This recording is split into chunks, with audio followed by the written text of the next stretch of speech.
अस्सलाम वालेकुम नाज़रीन। इस वक्त मैं लिंगोरा बाईपास पर दरिया स्वात के किनारे मौजूद हूँ।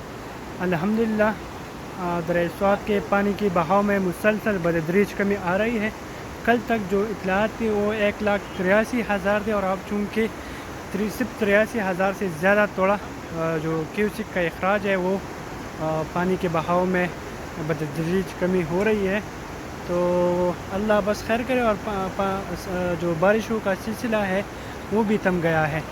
लेकिन अगर आप दरिया स्वात के इर्द गिर्द देखें तो लोग जमा है, लकड़ियाँ पकड़ रहे हैं, मछलियाँ पकड़ रहे हैं और यहाँ पर भी मौजूद है कांजू अयूब साइड पर भी बहुत ज़्यादा लोग मौजूद हैं और बच्चे बड़े सब आए हैं और वो दरिया स्वात के ख़तरनाक नहरों के साथ जो है वो फिर खेल रहे हैं। लेकिन क्या किया जा सकता है, अल्लाह खैर करे।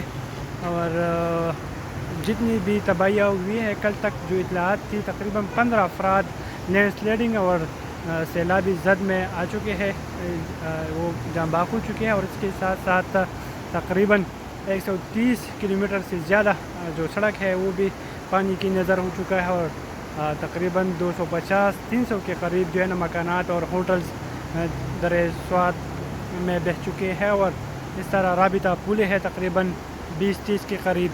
तो तबाहियाँ बहुत ज़्यादा हुई है और आज चूँकि सूरत हाल थोड़ा नॉर्मल है तो पानी की बहाव में बतदरीज कमी आ रही है। और इसके साथ साथ मैं आपको थोड़ा वाज़ेह कर दूँ कि पेशमाल के मुकाम पर दरिया स्वात के बहाव ने सैलाबी रैली को रोक दिया है। अगर वो फ्लो टूट जाता है तो फिर ख़तरात जो है ना मज़ीद लाहक हो सकते हैं।